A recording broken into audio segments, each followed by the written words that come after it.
முதற்குறை விகாரம், இடைக்குறை விகாரம், கடைக்குறை விகாரம் ஆகியவற்றை பற்றி இன்றைய மொழி அறிவோம் பகுதியில் விளக்குகிறார் நிரஞ்சன் பாரதி.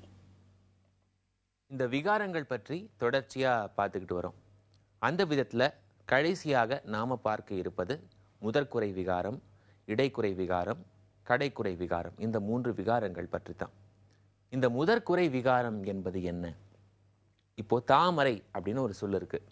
இந்த சொல்லுல பார்த்தீங்கன்னா தா என்கிற அந்த முதல் எழுத்தை நீக்கி மறை அப்படின்னு எழுதுவாங்க. இந்த மாதிரி பழந்தமிழ் பாடல்களில் இருக்கும், ரொம்ப அரிதான சில இடங்கள்ல.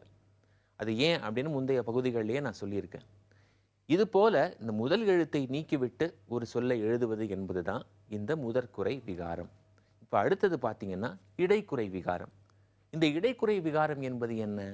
ஒரு சொல்லினுடைய நடுவில் இருக்கக்கூடிய எழுத்தை நீக்கிவிட்டு அந்த சொல்லை எழுதுவது, பொருள் சிதையாம. இப்போ முத்து என்கிற ஒரு சொல் இருக்கு. அந்த யாப்பிலக்கண விதிகளுக்கு உட்படணும் என்கிற அந்த ஒரே காரணத்துக்காக அந்த பழந்தமிழ் செய்யுளிசை பாடல்களில் இது போல இந்த முத்து என்பதை முது அப்படின்னு எழுதலாம். இது இடைக்குறை விகாரம். அடுத்தது கடைக்குறை விகாரம். கடை அப்படின்னா கடைசி என்று பொருள். இப்போ நீலம் அப்படிங்கிற ஒரு சொல் இருக்கு. இதில் அம் அப்படிங்கிற அந்த ஒலி கடைசியில் வரக்கூடிய அந்த ஒலியை எடுத்து விட்டு நீல அல்லது நீல் அப்படின்னு எழுதுவாங்க. இது கடைக்குறை விகாரம்.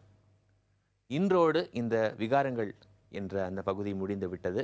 உங்களுக்கு நாம் இதுவரை பார்த்த விகாரங்கள் புரிஞ்சிருக்கும்னு நினைக்கிறேன். தொடர்ந்து அடுத்த மொழி அறிவோம் பகுதியில் உங்கள் எல்லாரையும் சந்திக்கிறேன்.